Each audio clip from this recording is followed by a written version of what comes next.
What is the difference between being punk and being a punk? We are here to talk some punk rock, some music, comics. Punk culture, DIY shit, anything we want to talk about. That's what fascinates me. Give me everything. Absolutely everything. I find that music and comics have always been intertwined. Muckspout. Chicks dig it. Don't worry.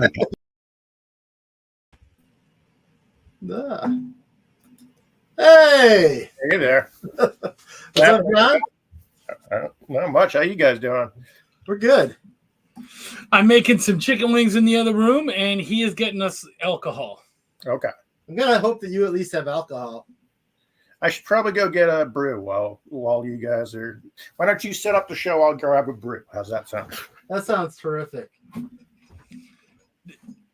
Didn't it sound like there was something that sounded a little mechanical about, I will go grab a brew? That's the better view right there. It's funny, though, because I'm looking there, but the camera's up there. Yeah, it is. All right. It's okay, though. People will understand. Yeah. Hey, guys. It's so good to see all of you. By the way, I hope we're you have a live. great show. And that's why it's funny. Welcome to the show, guys. Thank you for having us. Oh, I wasn't talking to you. Oh. I was talking to who's here? Say something in the comments. Ryan! Ryan says, "How dare you?" Cheers. Think. And cheers to you. From the Lakefront Brewery. Although we're actually just having some Crown and Coke. Oh, I don't think I can see comments. It's not even Crown and Coke, though, is it? It's Crown and Coke Zero. I thought it was fake Crown It's and Coke Zero. It's the Costco stuff that's made by It's Crown. Costco Crown and Coke Zero. Hey! The slogan is "Still gets you where you're going." It will definitely get us where we're going. And it's very good. Me and Chuck did a taste testing of the Crown versus this last year, and like you could barely tell. Yeah. It's like I don't know. Word on the street is that it's made by Crown. If you didn't taste them back to back, though, you probably wouldn't be able to You'd never know. pick them up out of a lineup. And the cost savings is worth it. Oh, I just noticed that we're way bigger on screen. I did pick a good, so everybody can see us with our drinks and our wings. And anyways, what are we here for today, guys? Blister. I'm just here to drink and eat. So Yeah, we're here hang out to with you guys, but yeah, sell the fuck out of some Blister too. Yeah. We have 3 days left on the Blister campaign, and it's at 68%. So we are trying to make some strides today. So I guess first we should talk about what Blister is, and then we could talk about what we got going on today, huh? Yeah. So in 2022, I published Blister. It's a trade paperback, 211 pages. It's all done in like underground zine comic style, black and white. It's about a group of punk rock kids and just life growing up in the 90s. It's a coming of age story. There's eight stories in there. When I finished that book, I had a finished story. Are you okay? Yeah. Okay. I'm just having fun twirling around while you talk. Ready to get you a stationary chair? Are you drunk already? No, not yet. I'm high as fuck, though. No, just kidding. Anyway, so then I don't know, just like after I finished that book, though, life kept happening. Like I used Blister kind of to work out things in life. Like it was a therapy for me, but like it didn't stop. So I was like, shit, I got more stuff to get out. So here I am back with more Blister. This time they're in college, and it's a new band. Blister is just coming out of a relationship during which he suffered a big betrayal, and just getting his life back in order. And it's issue 1 of a 4 or 5 part series. Can you do me a real quick favor over here? My name's Chuck, and I'm.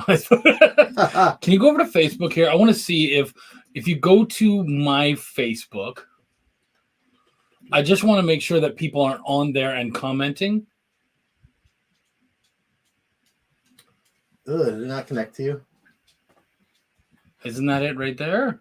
Oh no. No. I guess you didn't connect it to me. It's supposed to be connected to you. Way to go, dumb puffin. Did it broadcast live to me?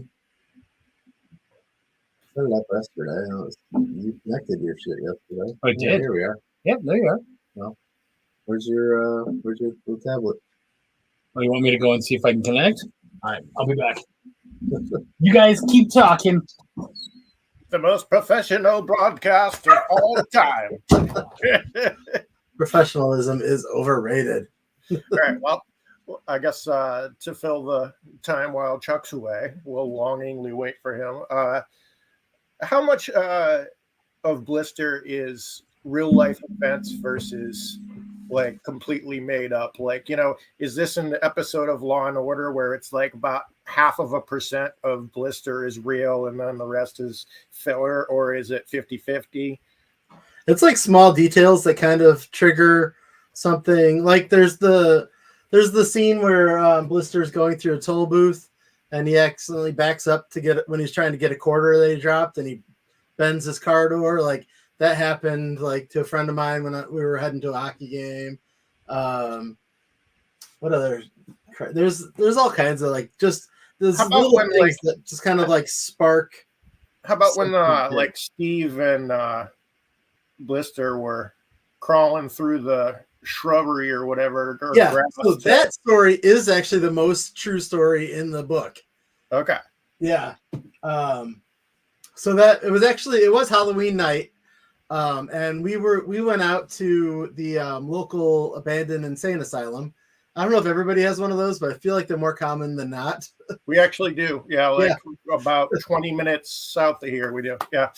Yeah, because mental health is like severely underfunded. So there are abandoned buildings for them all over the place. So we were there for we were just there because it's Halloween and it's a creepy place. Turned out that a lot of people went there because it was Halloween and a creepy place. And so there was just like kids everywhere. And we got out, we parked our car somewhere out of the way, walked a few blocks over to like the buildings where everybody was at and stuff. And then like almost immediately as we were walking up, like the cops swarmed the place. Oh, Jesus. Okay. And we all turned and went to run away. And at that moment, my buddy's dumb fucking brother turned and ran to the building. And I turned and saw him just like in the comic when Blister does. I turned and saw him running into the building, and I was like, shit, nobody else saw this. I can't leave him here. So I ran after him, and we both ended up in the basement of this abandoned building at this insane asylum. Just what you want. Yeah. Especially on Halloween. Yeah. Yeah. And so then then after that it was quiet, and then like I don't know, within 10 minutes there were flashlights walking around the place. Nobody was really going in though. They were walking around the outside, just kind of looking for people, and we hid down there for a while. Boy, I just now thought about it. Is this incriminating? I was just kidding. None of this actually happened. Oh my God. If yours is anything like the one that we have around here, it's just, it's one of those things that, unofficially, nobody does it. Nobody ever goes to it, but everybody's, as a teenager, that's just a rite of passage. You go to those kind of places because teenage idiots who are going to be stupid and running the wrong way from the police are the exact target audience of an abandoned insane asylum. That's just how it is. That asylum is long gone, but featured in the first episode of the Magnus Archive. Yeah, so Ryan's a local. He knows which one I'm talking about. And Katrina says that she is turning me in right now. But like, so like that sort of thing was a thing that I guess it could still happen today, although a lot of the stuff's getting torn down. But in like, you know how like there always was, like, for hundreds of years, thousands of years or whatever, there was adventure to be had. And then there's not really. I mean, there can be, but you have to really find it. And that's one of those small instances where a bunch of dumb kids can go find some adventure. Yep. And it's it's completely different now than it used to be too, because a lot of kids don't go out adventuring like we used to, and you know, like their kids don't push them out the door in the summertime and say, "Don't come home till the fucking lights are on." Right. So it's a different world now, and it is. It's kind of scarier because I think the things that are left that are still standing, probably, you know, they're probably not safe enough to even go into, or, you know, like half demolished and, you know, a bunch of sharp shit and Right. glass from the last I remember kid. walking around and finding like chairs embedded in walls and like just all kinds of like crazy shit. So like things like that story is literally the part where they're running across the field and a cop car comes around the corner and Blister knocks Steve to the ground and saves him from getting busted. Like that literally happened, and that was literally me. like that story is 95% like accurate to life. Like I got really thirsty and there was a vending machine I was trying to get to. Well, it's funny because it's like I was just rereading that and I like it just felt very natural. So I, you know, of all the things that actually felt like, yeah, he probably had a stupid friend that was running the wrong way from the cops. So And Steve was my good friend's dickhead brother. We are connected to my Facebook, by the way. We are. Yeah. Okay. Well, how come? So are those comments coming through, or were there none? Yeah, there weren't any new ones, but yeah, Okay. We are connected on my. For some reason, it must not be showing it on you, but No. when I checked on mine, it says I'm live. All right. Dope. Well, cool. So John was just asking like how much of the Blister stories are like what percentage would I say? What percentage did you give? I don't know if I gave a real number, but like I talked about the one story that is like 95% me. The others, you know, there could be like 15 to 20% in there, like something really close to that happened, and I ran with it with the characters. So, and that's always important. It's funny actually when you're writing, and you guys are both writers. When you're writing characters and they're talking, like it's almost like they come to life in your head, and they all like it's like you're transcribing like what they're saying to each other, and it starts to have a life of its own and become its own thing. By the way, I didn't know you had Muck Spout shirts. Yeah. Cool. You like the Nickelodeon design? Yeah. Yeah, I made those. I got those made like earlier this year, but I haven't really had a chance to get them online. Yeah. They're cool. Thank you. I'm gonna need one of those. So Yeah, I actually had ordered some for you and Ben. I can bring Ben his. Yeah. Better than you sending, having to fucking send it over the border. That's true. You will see him soon. Sooner than you. Busy motherfucker. How is that boy doing? I haven't heard from him in a while. He's doing all right, man. He's been pretty busy. He's just finishing his first year or whatever, and he's going straight into his unpaid internship this summer. Always fun. Yeah. I think the whole unpaid internship is such a bullshit fucking thing. It's so ridiculous. Like these people make so much money, especially maybe not in the sector that he's in so much. Social. We were just talking about how underfunded but behavioral stuff is. Yeah, but even like doctors, like a lot of that they're not paid for that, and I'm like, really? Like, That's fucking stupid. Yep.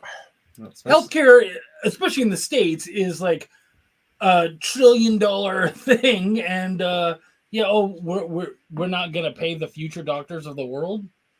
Fuck off. I know. Let's make it attractive to people because I need somebody in my old age to take care of me because I got no kids. I got right. So I need somebody smart and capable. My Kickstarter.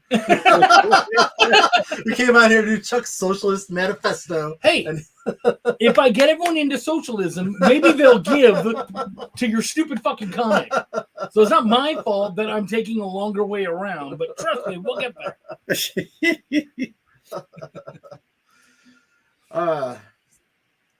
So what can we do to better service selling this thing? Are we gonna? Are you going for the nut cap tonight? We do have some giveaways to add to physical rewards tonight, and I think I'll just start with one until we have more than a few people in here. All right. Well, or we can just say what they are and then say them again later. Get people excited. Do whatever you want, man. I'm just saying I'm not doing the big reward amongst 3 people. Oh, yeah, well, I guess. No, you can offer it if we hit that number. Oh yeah, that's true. That was right? good. Yeah, so true. It was a number. If somebody wants to increase their pledge by $150, yeah, go to town. Oh, We don't give a shit. Yeah, that's a good point. All right. Sorry, I was being stingy, but that was not the place for it. Chuck's socialist ass kicked me into gear. What was the $150 thing? A dick pic or what? Dick pic, literally. It's good. Yeah. So we have copies of Bandthology 3 from Mr. John Westhoff. Nice. And this we have 8 of them to go out with the next 8 people that either increase a physical backing, even by as little as they want, or as much as they want, or pledge anew. Did I say that right? Yeah. So anyone during the show who either creates a new pledge and pledges for a physical backing, or they're already physically backing and they just add any amount to their pledge, will get a Bandthology comic thrown in. So if you decide to only throw in, say, $2, well, $2 gets you a free comic. Yeah. So great. As long as you're on a physical tier. Yes. And it is a music anthology put together by our friend John Westhoff. Did he have a story in it too? He does. And Dan Doherty has a Beardo story in here. Cool. Anyone else we know? Yeah, is there anybody else we know? John Westhoff again has a thing in here. Did some other people that I'm sure are great. Did Drumsticks of Doom start in any of those? I believe so. No. This is way before Drumsticks of Doom. Okay, I wasn't sure if there were like little seeds for that or anything that might have started this. I think that came out in like 2017 or 18. Yeah, this is the King Bone Press stuff. Yeah. Yeah, I don't have my glasses on, so I'll I'm check that for you. I got you. You don't have to cancel your pledge and redo it, Ryan. You can edit your pledge. 2014, yeah. Westhoff's been in this for a while, huh? So old. This is you the think 10th anniversary of Bandthology number 3. We have some of the remaining issues. You'd think you'd be further along. I'm being such a dick. I'm gonna bring him on here. Where's you Westhoff should. Chuck's calling you. Yeah, Chuck called you out. Get out here. Oh, look at that. What? 1380. Okay. So whoever that was. Oh, look at her. Katrina is so good about getting extra stuff. Oh, she knows what's up. Yeah. She does. She's a smart one. So, bam. She gets a Bandthology thrown in. So congratulations. That. And then I've got a handful of Blister Ashcan comics that I'm also going to throw in when we run out of the Bandthologies. But the big one we have... The big one. The big one for indie comics fans and punk comic fans as well. Granite State Punk limited cover that I did. You said there was only like 15 12. of those, 12 of those. 12 of these in existence. And you've got 4 of them. And I've got like, I don't know, 3 or 4 of them. Yeah. And I'm going to throw that one into a raffle at the end of the show if we get to our $1,500 mark, which is only $120 away. Yeah. She really shortened those goalposts for us, so that's nice. And then, I didn't grab that other crazy hot sauce that I have. I'm gonna go check on the wings right now. I can bring them back with me. I have a hot sauce that I will also. It comes with a fucking drip, like a dropper. It's supposed to be insanely hot, and I'm going to drop it into my mouth. So not into your shorts. Not into my shorts. Okay. If we make goal tonight. I'm gonna hold you to that one. I don't want to see it, but I want to know what's happening.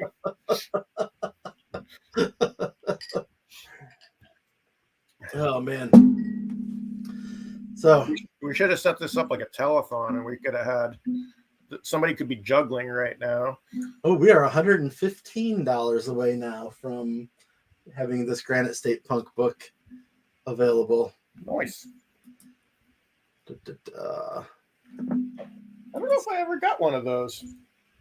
So this particular one was only available to people on the Orange Cone Substack emailing list.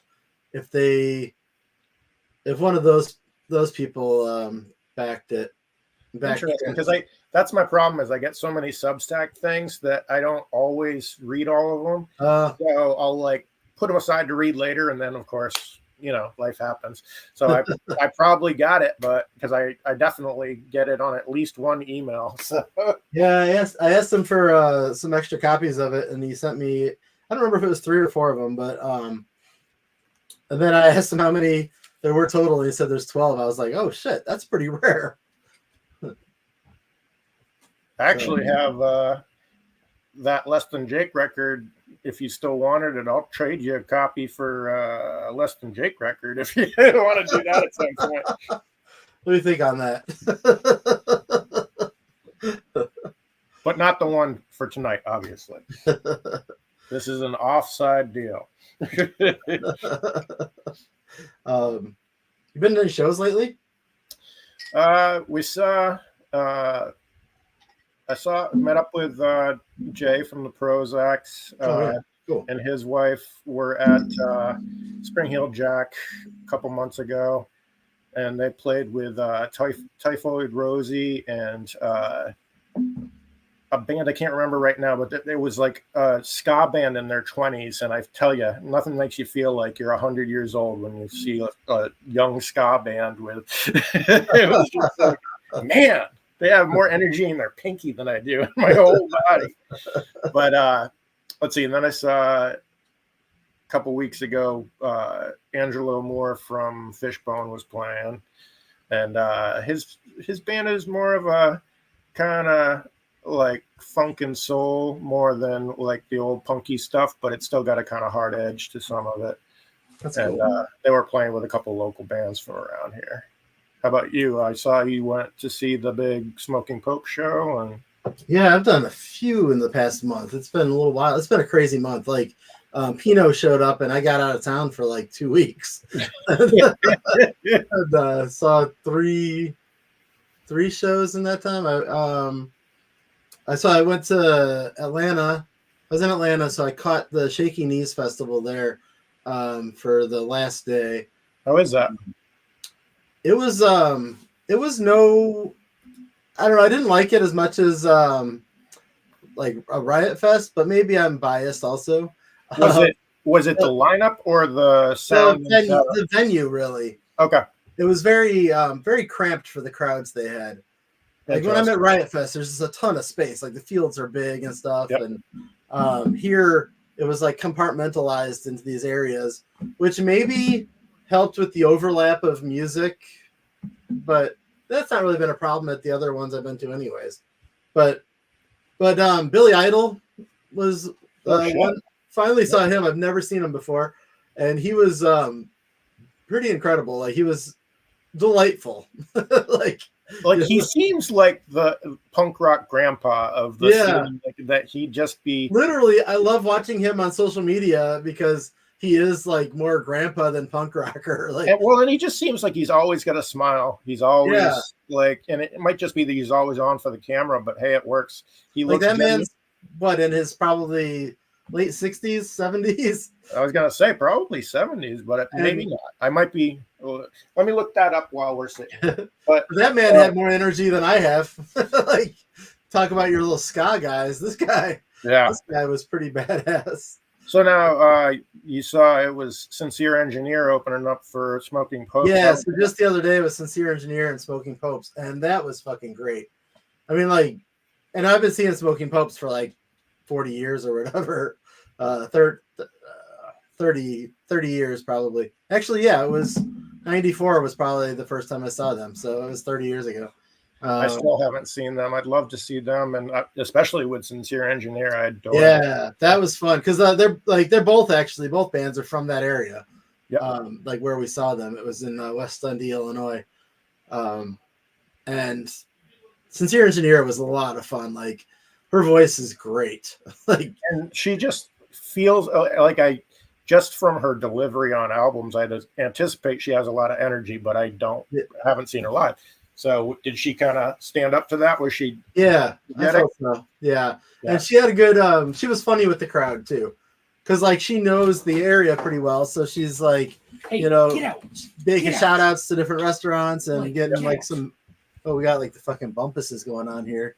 That's a Christmas Story reference. Okay. Hey, get out. Oh, you want to grab that paper towel roll? Yeah, I'm gonna. Hey, guys, go. Guys, out. Go. Good job, dogs.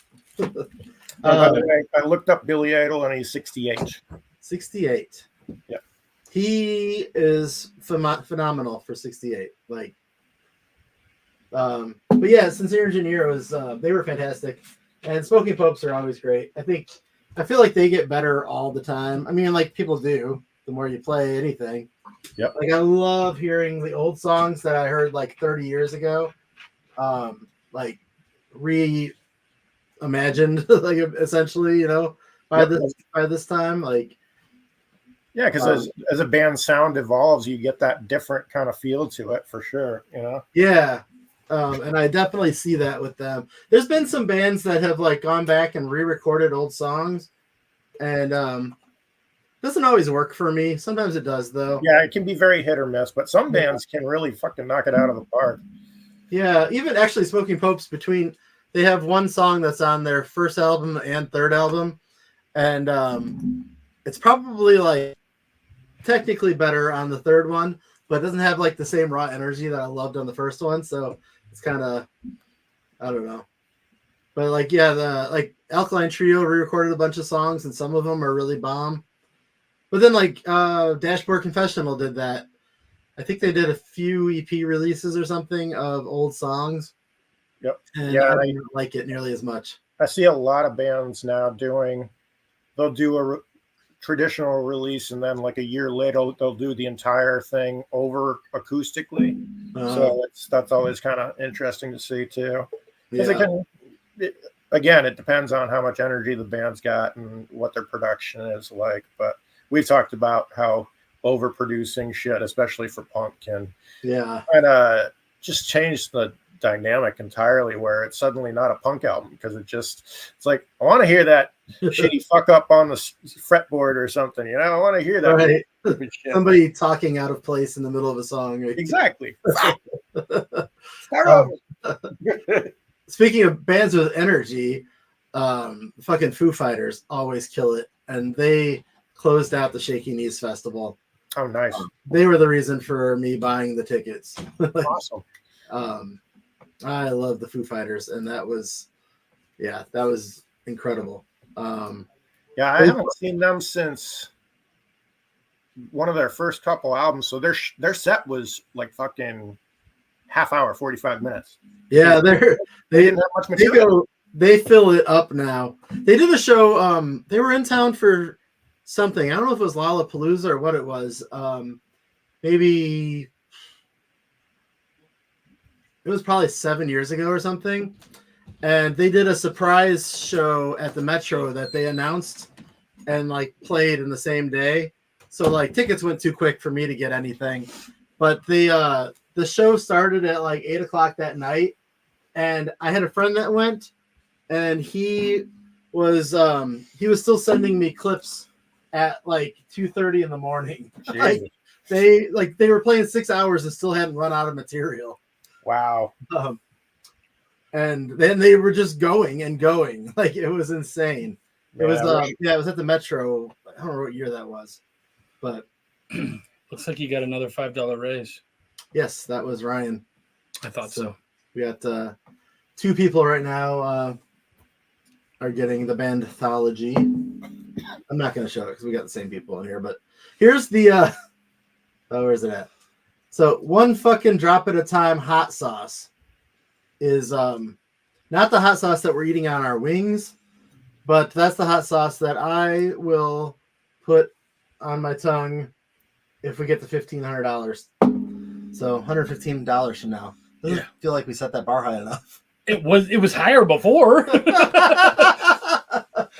Trust me, when I had to do the sniffing of the hot sauce, that bar changes real quick. I wish I had that clip to share. So so anyways, back to the concerts. And then the last one I saw was Bell and Sebastian out of Scotland. And they were awesome too. They fucking nailed it. And they've been in the game for a long time too. So they've had a bunch of lineup changes over the years, right? I've never followed them that closely. My girlfriend's more like the bigger fan between the two of us, but like there's a couple albums that I know really well. She knows all of them really great. Are we talking about shows we've seen? Yeah, just in the last month, like we're catching up. My last show was a couple months ago. It was let's see, I went with Wendy and our oldest Ren, and we went and saw Falling in Reverse and Disturbed. Nice. There was one more band there. I can't remember who it was. Oh, a very cool band of ladies called Plush. Oh, they're awesome. I love them. Dude, they're amazing. Yeah, I love them. They're so good. And their version of they did some Heart tracks. They did cool. Barracuda, and it was so good. Shit. And I'm a big Heart fan, and they nailed it. Even if you're not a big Heart fan, like Barracuda is fucking great track. Yeah, iconic. I think they just posted that. I think they might have a recording of that out somewhere right now because they do. Remember somebody doing it. Yeah, yeah, that's awesome. It knows what it's supposed to be looking. Yeah, it's like the camera loves Chuck. It does. What's up, girl? How you doing, baby? So we are eating some wings with some hot sauce that's part of this campaign. It is called Scorched Birth Garlic Ghost Pepper Hot Sauce. And I melted some butter with it so that it made it a buffalo sauce, which gives it just a little bit more heat. It does. And it also penetrates through the whole wing. So it's not just the outside that's hot, it's the whole wing gets that flavor. Oh, nice. Yeah. You want to explain the flavor? Yeah. So it's a garlic ghost pepper flavor, but if the ghost pepper scares you away right away, don't worry too much about it. It's got a really thick, chunky texture to it, and not as bad as I would have assumed being ghost peppers. So I think the garlic and the other stuff that they put in it brings it down a little bit, but great flavor. I really enjoy it a lot. A lot of nice smoky notes too. Really good stuff. And I'll tell you, if I had to just have a straight ghost pepper sauce, I wouldn't have more than one wing, but this is like going to be our dinner. Like we're actually going to eat these. Okay. So yeah, it's a solid, it's definitely on the spicier level. Like if you're a Frank's Red Hot kind of person, then this is going to stretch you, but it's a really good flavor. So it's worth it. Well, yeah, I was late to show this, but this is the Scorched Birth garlic ghost pepper hot sauce. Which again, really just really good. I really do enjoy it a lot. Yeah, and if you get like, because I love the ghost pepper flavor, as long as it's not overpowering, if it's just giving you the nice flavor throughout, that's one thing. If it's there to just sting and go, like, you know, not leave you, then that's another thing. But and if this does sting you at all, it dissipates quick enough that you're not like suffering. Yeah. Yeah, I that's like Eric Powell, like started doing chocolates with his partner years ago. She goes by the name Chocolate FX online, and she has, if you know the Goon cartoon, there's his buddy Frankie, whose famous line is "knife to the eye," and so they did that graphic on the chocolates and made a ghost pepper caramel with that one, and it was one of my favorite things ever. So yeah, this is fucking good. Yeah. And if it's a little spicy for you, do some ranch with it, and that really chills it down. But when we did our last one, we ended up doing the Pepper X sauce, which is 2.7 million Scovilles. And I'm just trying not to barf the whole time. You did a great job not barfing, honestly. Yeah, I was very proud of myself. But this dude, in order to calm down that sauce, he grabs the ghost pepper wings and dunks them in fucking ranch and eats them like that. And he's like, it's actually helping. I'm like, you're a fucking idiot. You're a fucking idiot. It helped. And no, I believe it, but no, I was not putting, because that stuff I've done the Pepper X, the new Pepper X one I hadn't done before, but I'd done the previous last dab, the Apollo, and that one, it gets in you and it sticks with you for like a half hour. Like, it is brutal.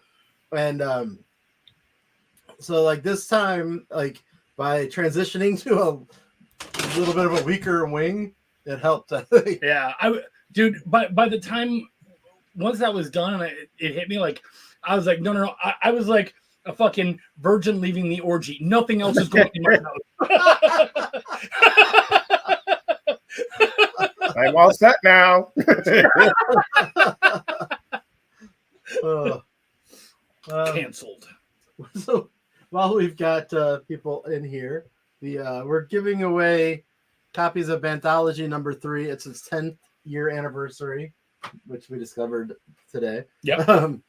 And we're giving away 6 more of those with physical pledges to the Kickstarter at blisterkickstarter.com, or when people increase a pledge. So that's where we're at. Hey, Jess is in the house. What's up, girl? Oh, yes. Jess. I was looking, I'm like, where? Welcome to the stream, homie. This it's Crown and Cokes. It's the alcohol he's barely drank. What? I've reported. We love you, hon. Yes, love you, Jess. Miss you already. I got to see Jess a couple weeks ago. Yeah, I miss you still. As you should. She's a delight. I have no doubt. Ryan says they are heartable.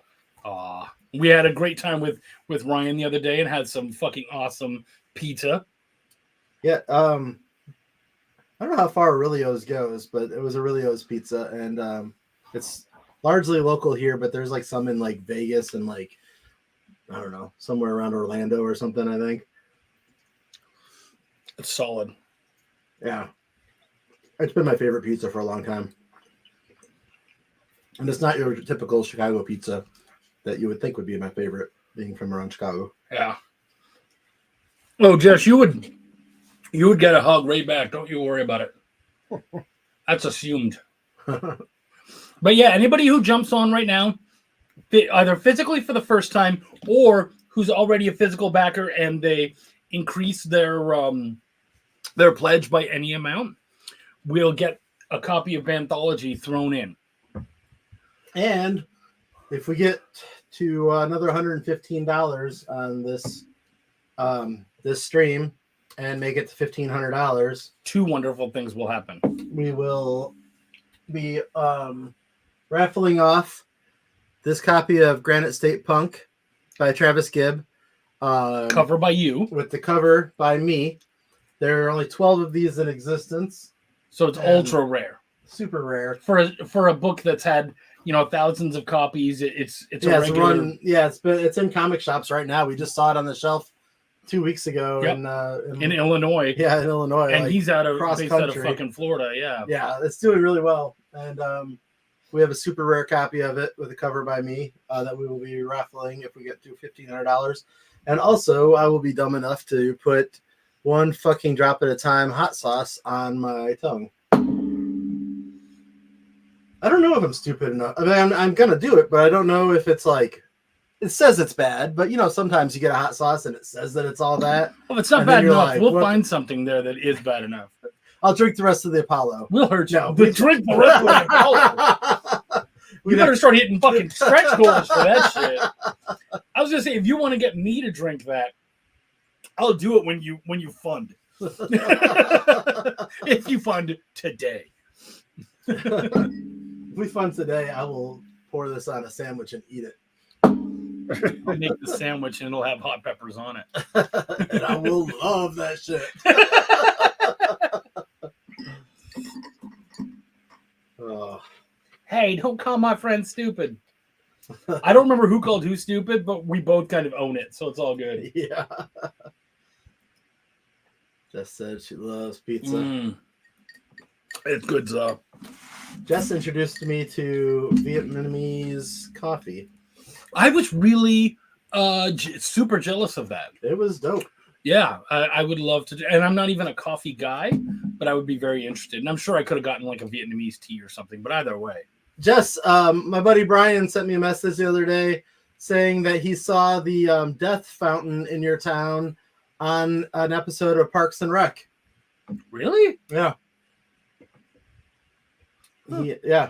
He was so there's this fountain she's in Orange, California. The fountain that we met at has it's like a circle drive around it. They've put up fencing around it, hopefully temporarily, because it's a beautiful little park. But because people will drive right across it, slam into it, rather than drive around it. And I'm not a fan of traffic circles. They're not much of an Illinois thing, but I'm still not going to drive through a fucking fountain because I don't want to go around it.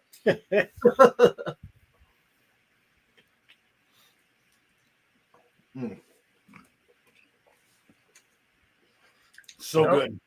I'm going to need to get wings this week sometime. Oh, yeah. This is super rude of us to be eating in front of you. Dirty fuckers. Maybe I can get wings with you in a couple weeks when I'm out by you. Yeah. Yeah, I'll have to figure out what we're doing. Yeah, we do got to make some more plans. I did bring some graphics. I don't remember what I put on here, though. Oh, here's the sauce. Sitting on a copy of Bad Brains' self-titled album, which is the cover for Scorched Birth is actually based on that album. There's the patches that are on Blister's pants on there. There's actually one, the Yankee, whatchamacallums. I can't remember the name now. They were actually from Granite State Punk. Oh, yeah. I was going to say that. Yankee Swappers. Yeah, they were actually from Granite State Punk. I put a little patch for them on there. That's awesome. As a tribute to That's cool. his book. I love it when folks, show a little love to each other's books. Yeah. Dude, I had the most fun the other day going to a concert wearing my Blister hat and my geezer shirt. This guy was like, nice. I had a hoodie over it. This guy was like, nice shirt. But I know he thought it was Weezer. That's funny. But it was kind of fun wearing like fake band merch to a real band's show. And if you just had your Spinal Tap thong on, you would... I did. How did you know? Gross, John. Gross. Well, except for the funny thing about them is they actually have albums out and they've done live shit. Blister has an album. Have they played live? No. Okay. Well, then. Whatever. So since I showed my cover, here's JT Malloy's cover, Love it. which is super fun. Yeah. I like the angular take yeah on it. Everything's a lot harsher, yeah which I enjoy. It gives because Blister naturally has like a cartoony feel to it, or a very like comic strippy feel. yeah. And this gives them that kind of badass, hardcore kind of edge, which is really neat. Well, and it's funny because I used to, I started right out of college just interviewing bands and stuff like that. And I can't tell you how many bands were used to doing weird little photo shoots and would take you into the bathroom stall to do a weird above shot from them cramped into a corner like that. And I was like, that's the first thing I thought when I saw that. I was like, oh, so this band clearly was a fan of the the bathroom shot. Who doesn't love a good bathroom shot? Yep. Fuck. Trying to keep it fun. So JT actually just funded his Kickstarter. Yep. Sapphire Spectre. Yep. Super fun comic. I've been enjoying that. And actually, he's been really sweet. He's been pushing your book like a motherfucker. Yep. He's been great for He's that. a good dude. What I love about when I interact with JT is that we start talking about what we intended to talk about, comic-wise, and then inevitably it turns into gushing over some band for like a half hour. Yeah. And then he goes on his smoke break or something, and then we're done. Well, that's like you and we've been practically living together for a month. I know you've been away a lot, but even when you have been here, we're always making plans. And those plans never come to fruition because we're having such a great time. We're having so much fun. Yep. Aw, she's a keeper. So me and Chuck have been trying to have a serious meeting about our Chronicles of the Essence Guard series. It's not dead. It's just been on a hiatus for like over a year. We have like big plans. So we keep trying to have a meeting, but like we haven't really actually physically tried to have a meeting. We're together constantly. Yeah. It'll happen. Thanks, Braden. We try. We got to get Braden on some Fortnite as a reboot rally. Fuck yeah! No, it's not Not happening yet. yet. Not yet. We'll give it to you when reboot rally happens. You gotta come and jump in some cars with us. You guys are gonna make me blush. Wow. It's not just the hat that I'm wearing. I haven't talked about them yet, but Soothsayer Hot Sauce. That's my hot sauce guys. Oh, cool. And they sent me this beanie, but they're actually out of Chicago. I contacted them when I wanted to make a hot sauce. Told them what I don't want this to be evidence. What if I have to take it down? He poisoned me again. Anyways, I told them what kind of peppers I like, kind of sauces I like, and they made some. They sent me some samples of some stuff, and then I went through a second round, and I was like, "This one's the one." Yeah. And it's been phenomenal. So I love them. And that's all I really have to say about them. Let's go to comments. We have comments. I'll do it only for you guys. Oh, yeah, the hot sauce is doing its work. So right now, the front of my tongue has a nice little ring of burning, and around the edges of my lips. But again, nothing stupid. Remember the other day when we did the big sauce? We were like, it was like 40 minutes later, and we were. I was in the front room, and he was in the passing to the kitchen or something. And I was like, still feeling it like right here and a little bit on the side of my tongue. And he's like, me too. Yeah. Yeah, that one lasted. Yeah, that one's crazy. Yeah. Like I said, 2.7 million Scovilles.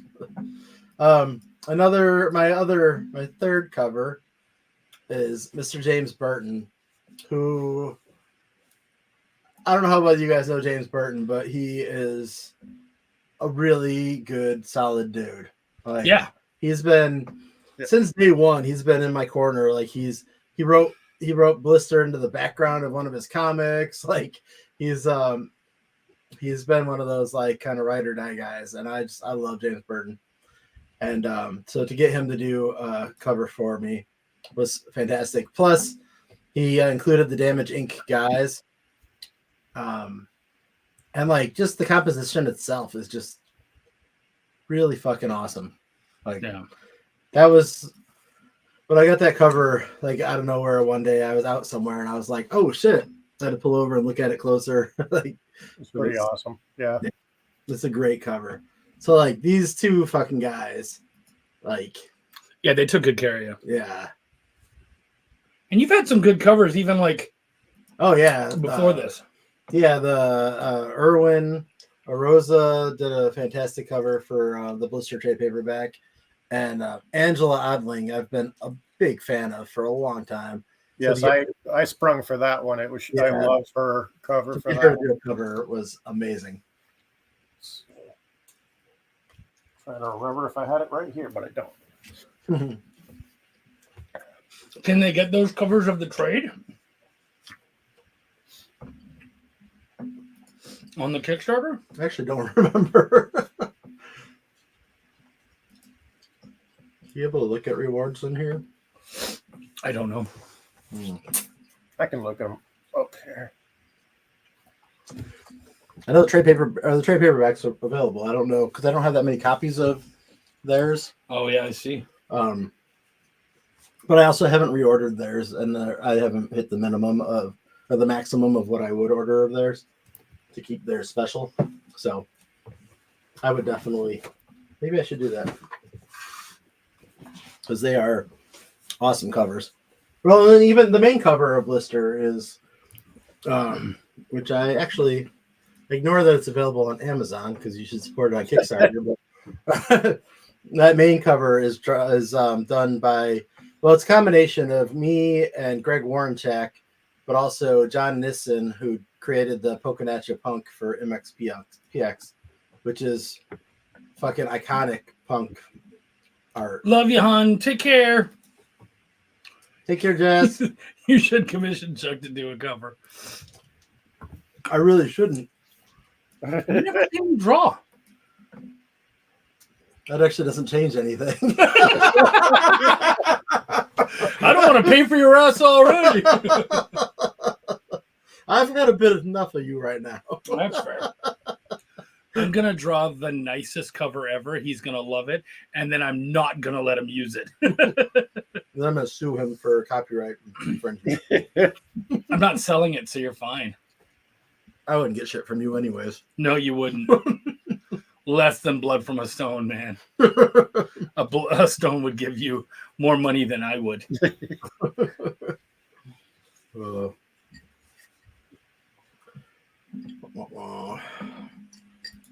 Stone's like, I got $10. How's that? I'm like, you want some debt? So we got Braden, Brian, and I'm assuming Katrina's still around.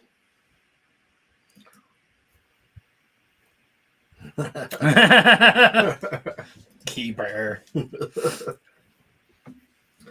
Oh, whew, that's good stuff. Yeah, but I'm gonna remove the hat. I am turning red. Well, I mean, between the hot sauce and the liquor, they're both sweat inducing, and then you've got a toque upon your head. A toque. That was adorable. Beanie is such a dumb word for that hat. Okay, toque's not masculine, but at least it's exotic, you know? Beanie is just, when I hear beanie, I expect it to have a little fucking propeller on top. Okay. That's fair. Wow, that shut down the conversation. Yeah. Real quick. Wow. I was trying to think, like, I don't know what because I wouldn't call it a beanie either, personally, so I'm trying to think what I'd call it. I've heard people call it a scully. I've heard people call it I don't know. Wool cap, I hear now and then. Yeah. Like on the merch websites, it's generally Beanie. And that's the only place they do any fucking clothes shopping. Pretty much. I am a happy motherfucker. Like just hanging out with cool dudes, drinking fucking whiskey and eating chicken wings. Like this is the life. Yeah, I'm gonna go refill my beer intake here. He doesn't get the wings. He just needs something to get by dealing with us. He leaves, we're chewing, and everything goes silent. Oh, I'm gonna take this off. yeah, good call. All right. Maybe I can present the Kickstarter. Oh yeah. Oof. Ah, there you go. Ooh, yeah, Nice, there you go. old-fashioned. Anybody else drinking? Let us know. Yeah, let us know what you're drinking in the comments. All right, so we got 3 days to go.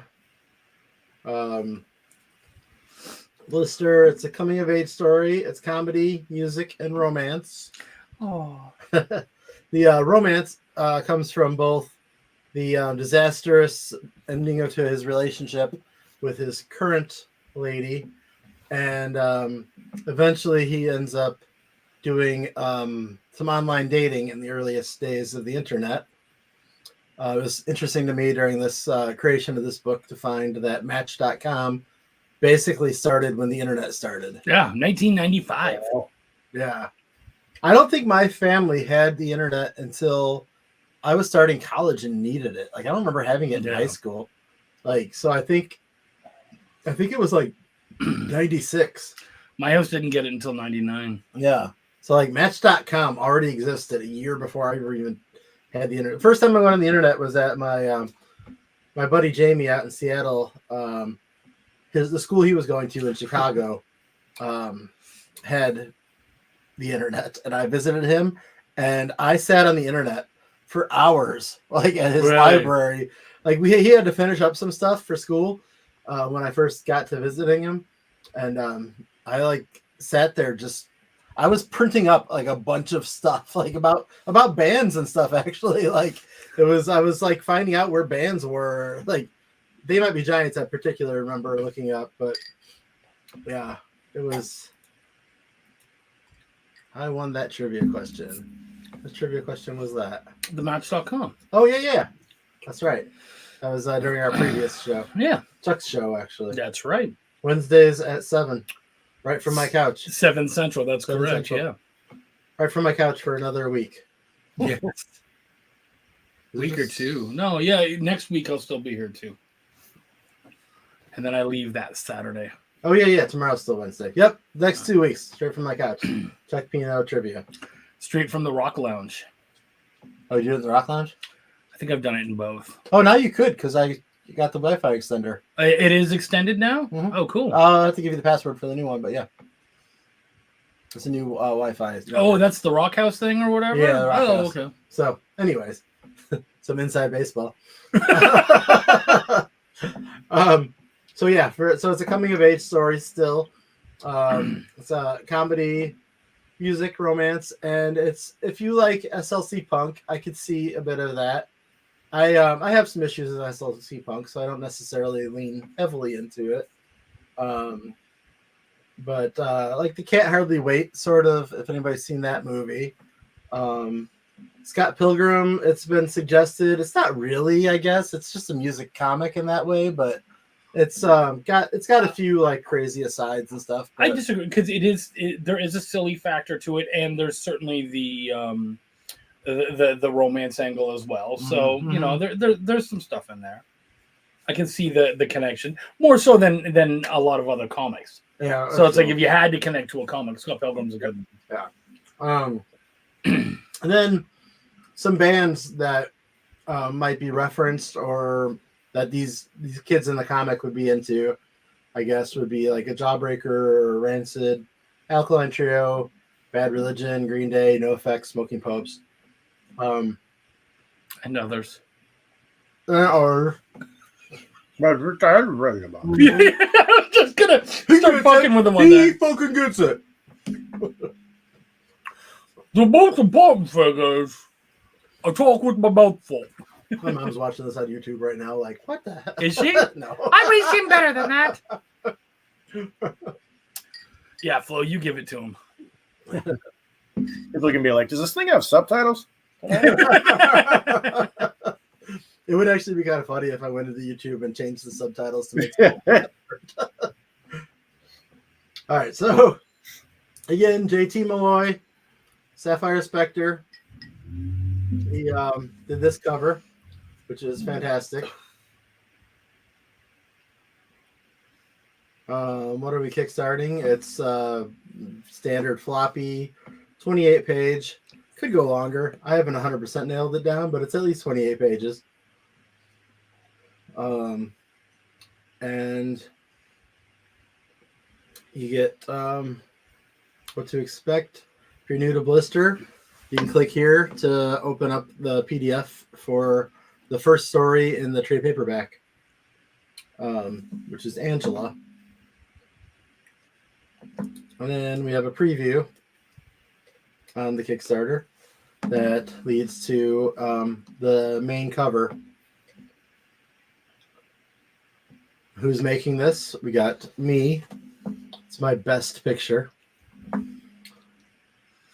Mr. Chuck Pino, who does not get a picture. That's my best picture. This is the first time an editor has been listed above everybody else in a book ever. 100%. You guys can both relate to that one. That's the appreciation I have for my editor.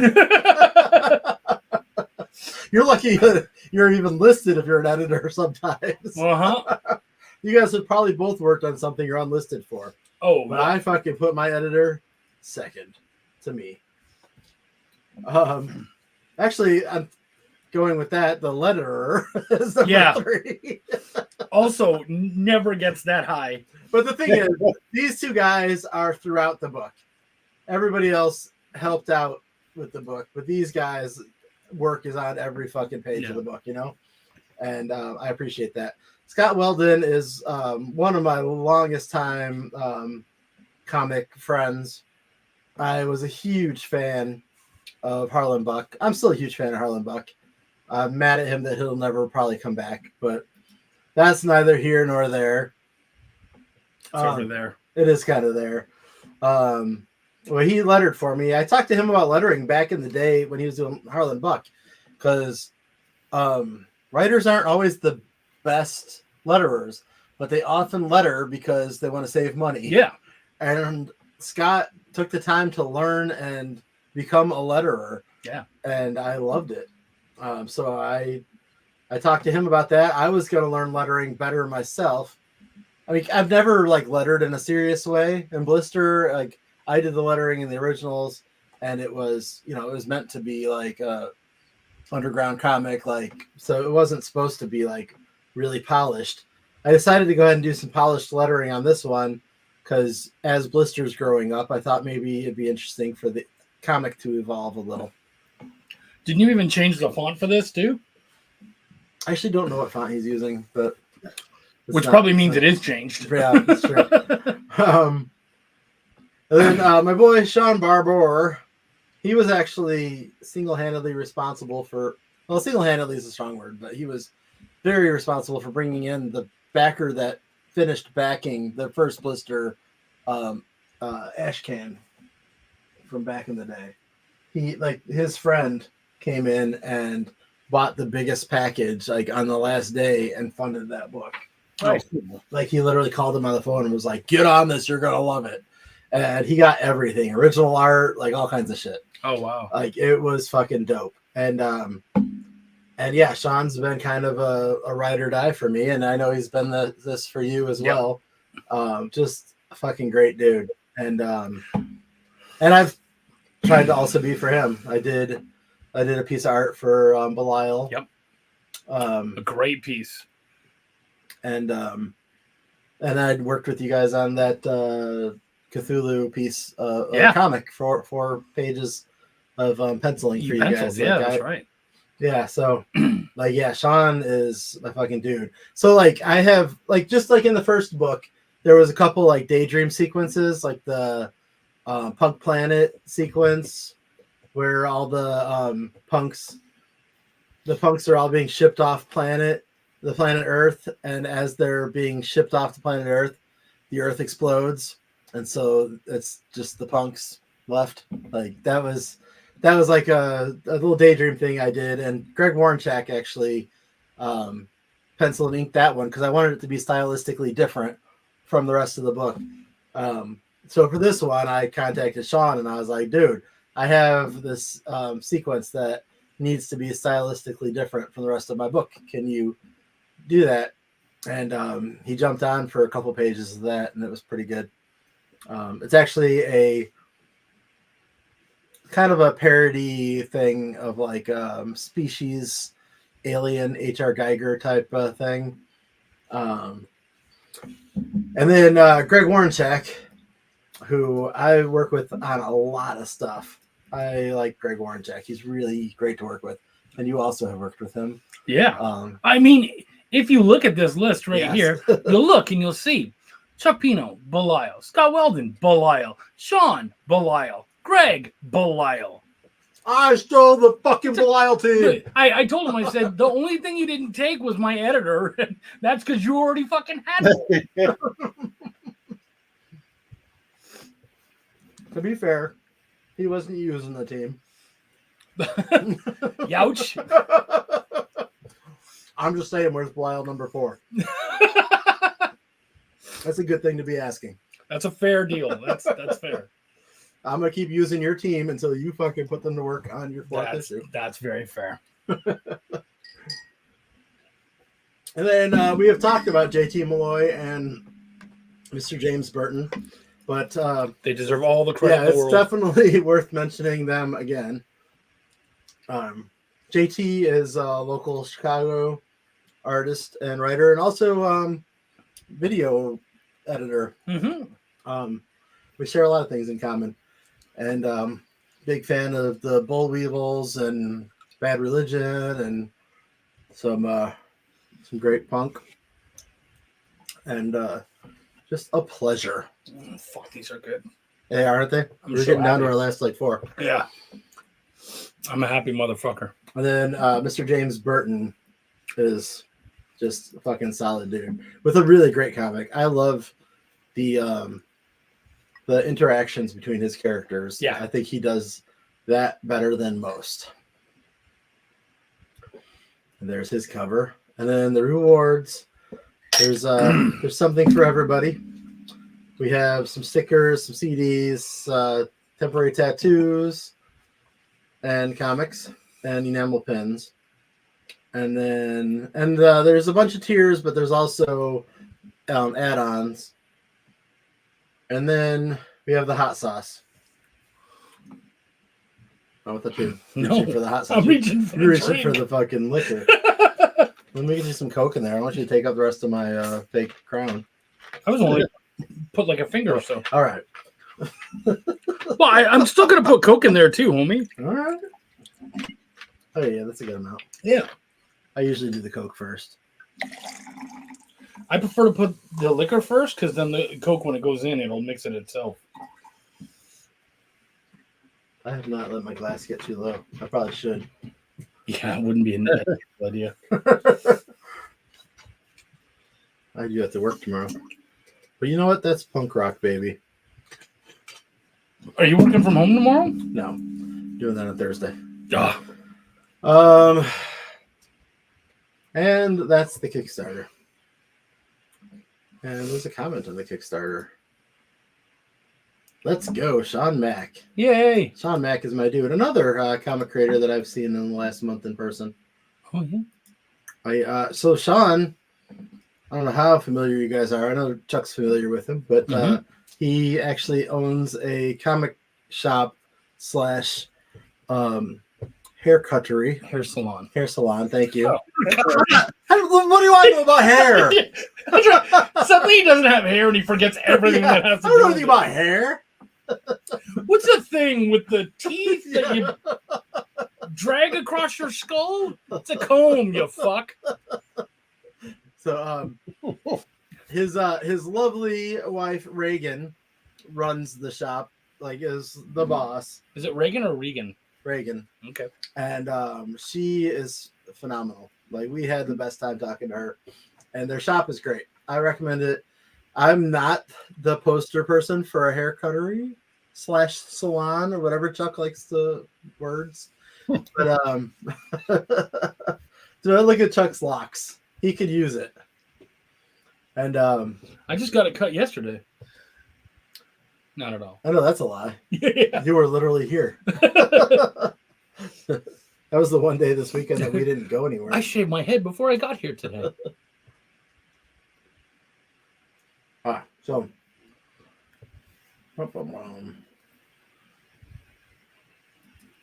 Is hair even real? Yeah. It absolutely right is. on, Ryan.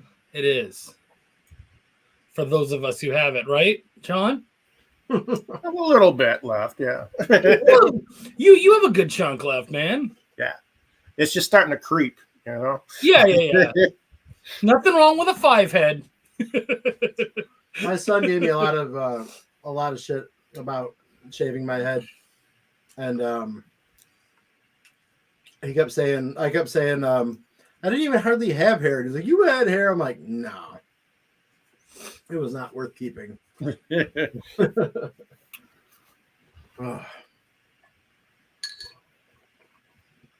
You know, I like you can taste and feel the chili flakes in this. Mm. Like there's actual like chunks of garlic and chili flakes. And You stuff could in like there. see them. In Yeah, there. yeah, you can.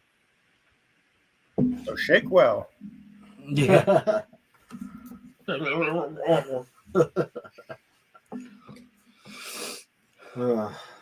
Yeah. Well, let's finish off these wings and go watch some TV. Oh, you want to watch some Lost? Maybe. Or comedy? Actually, I can go for comedy. Yeah, I feel you there. What have you been watching these days, John? Watching a little bit of everything. Did you guys check out Dead Boy Detectives on Netflix? No, I need to, because my girlfriend is the biggest Neil Gaiman fan. It's it had in at least one episode, it's got death carries over just for a quick scene, but it's got a much lighter, not quite comedic tone, but it's super fun. It's like, you know, weird supernatural element of the week, and it's got the actress that played Rowena on Supernatural, and she plays a wonderful character on this as well. So it's just very fun, like supernatural thing of the week. It gives me kind of old school Buffy vibes almost. Oh, that's fun. Yeah. So We had a lot of. My sister was the biggest Buffy fan on the fucking planet. So She had reportedly one of the biggest fan sites for Buffy in the early days of the internet. This is true. Like that would have been, I don't even know, like right around 2000 or whatever. Like she ran a Buffy fan site that was super thorough and had a lot of followers. I believe the URL was Eric's sister's Buffy site.com. Or is it tripod? Tripod? It wasn't GeoCities. I know that. We were not at GeoCities house. I may very well have followed that account back in the day because I was a big Buffy dork myself. So yeah, David Boreanaz came to Chicago at one point. He had a deal with Levi. He was at the Levi store on Michigan Avenue, and I took my sister to meet him, and we waited on this crazy line.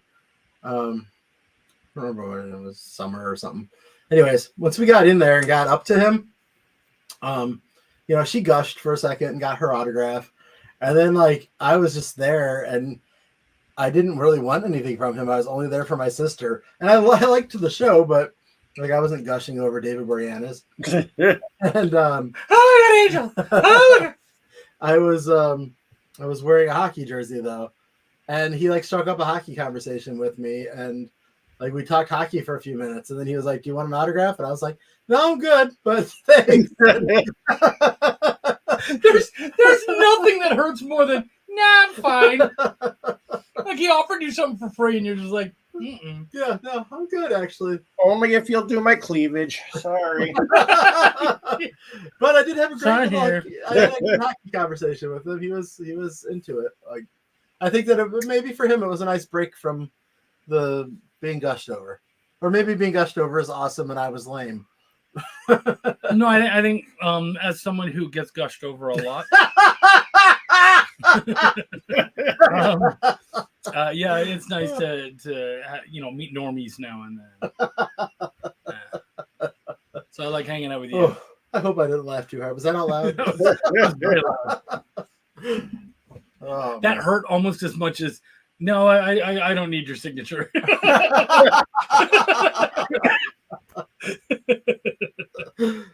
I'm gonna do this last one. Yeah. Throw your wings. But we done good, buddy. Look at that. That's how you polish off chicken, people. That looks lovely. That's also a testament to that sauce. Because if it was that spicy, we certainly wouldn't have eaten like 24 of them, which is what we just did. And fake crown. And fake crown. Fake And fake Coke. Hashtag Costco. Hashtag fake life. Brought to you by Costco.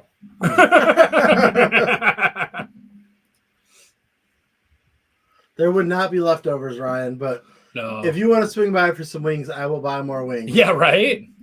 You could probably boil those bones down to a nice soup. Ooh, that's not a terrible idea. There's a couple dogs in this house that'd be all over it. Yeah, they would be. They would fucking fight for it.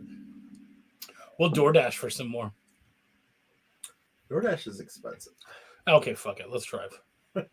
Yeah, let's hop in the car and go right now. Let me finish this off first. Only if Ryan's coming. Let's go. Let's do it.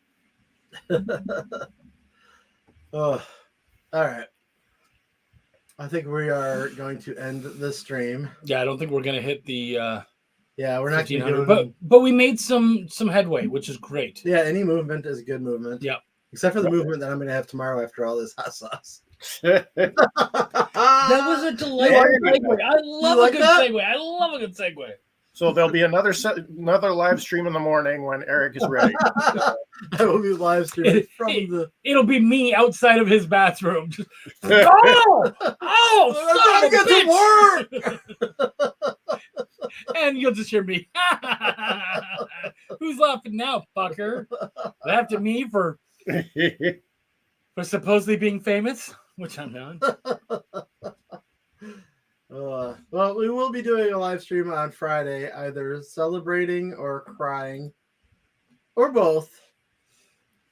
A lot of people show up in these last few days, so I got a good feeling that Yeah. we're gonna be celebrating Hardy on Friday. Yeah, often the last day is as strong as the first day. Yep. So, I would like to not wait till the last day to find that out. Oh yeah, that would be swell. It's not my first rodeo.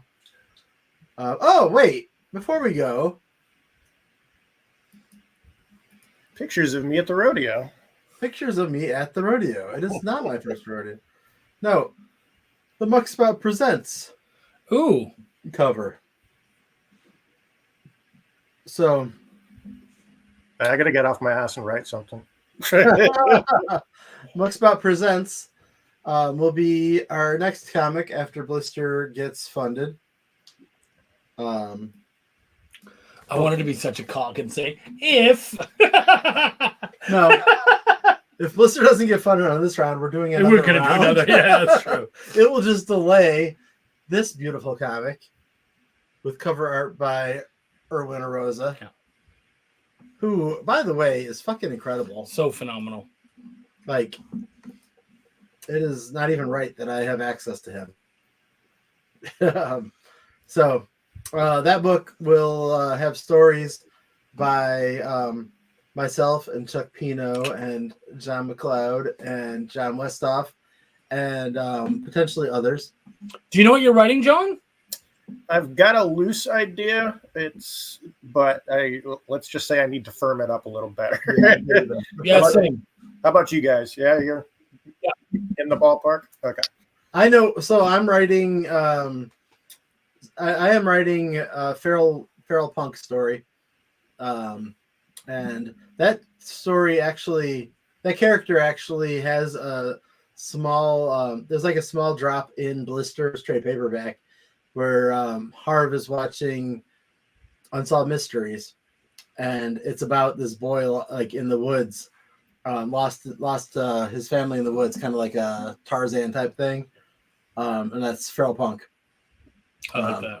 Yeah, so I kind of planted that seed a couple of years ago, but I'm writing that, and I'm not sure how much of the art I'm going to do on that, but I'm also having Chuck write a Blister story for me, which Chuck will be the first person outside of me that will have written a Blister story. And I already have a very good idea of what we talked about it, and I have a very good idea of what I want to do for that one.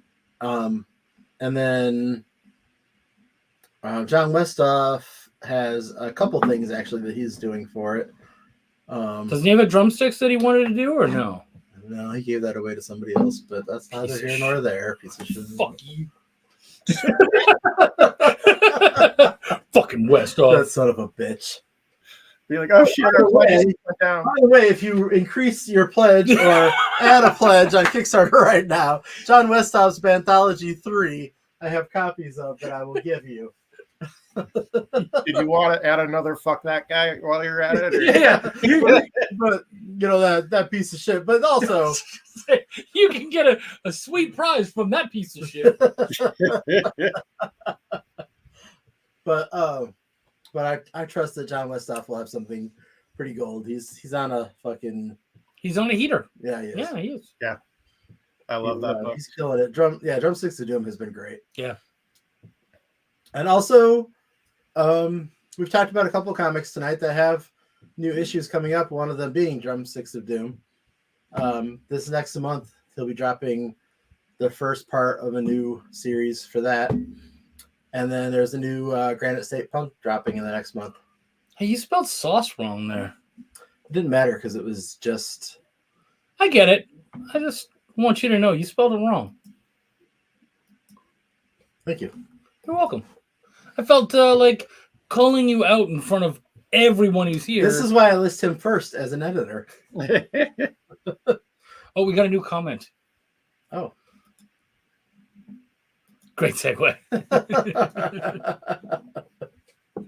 I don't know. We were wrapping it up and then I fucking screwed it all up by talking about this comic. But like, it's a cool cover. It's a great one. They're not dogs, they're wolves. It's okay to fight wolves, it's not dogs. We love dogs. Especially when they start barking at 3 in the fucking morning and they're your fucking new roommate's fucking dog. He didn't bark at 3 in the morning. One time he did. No, it was 4. Whatever.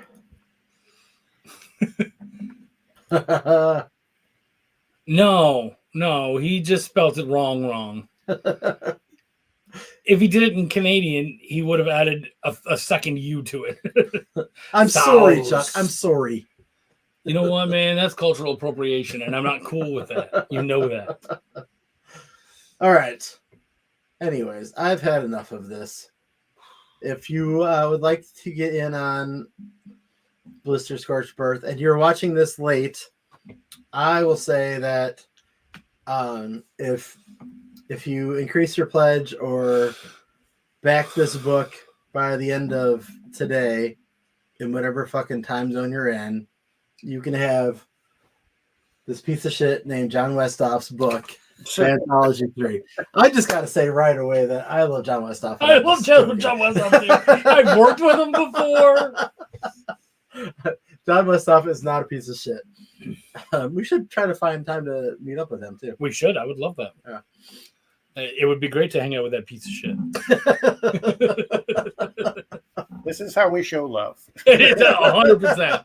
If I didn't like him, there's no way I would badmouth him. Exactly. He just wouldn't get mentioned. That's how you know you're in. Yeah. All right. So yes, if you back it by the end of today and there's still any left, I'll fucking throw one in your package.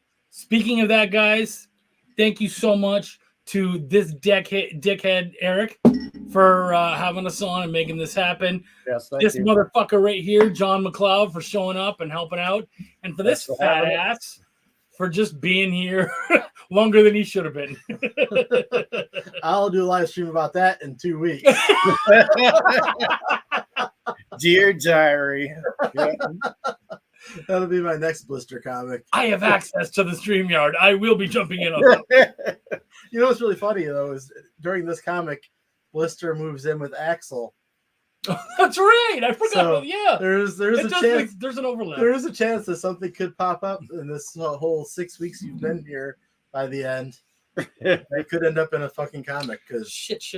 I tend to spill the tea in my comics. Right? Something about porn being legal now? Yeah. So, in case anybody didn't know, Chuck came from a state where when you tried to log into a porn site, it popped up and said, "You're in Texas, so you cannot see porn anymore." Yeah. That's a legit thing that would happen. Yeah. And Illinois allows porn, so he's been a happy camper. Oh, so happy.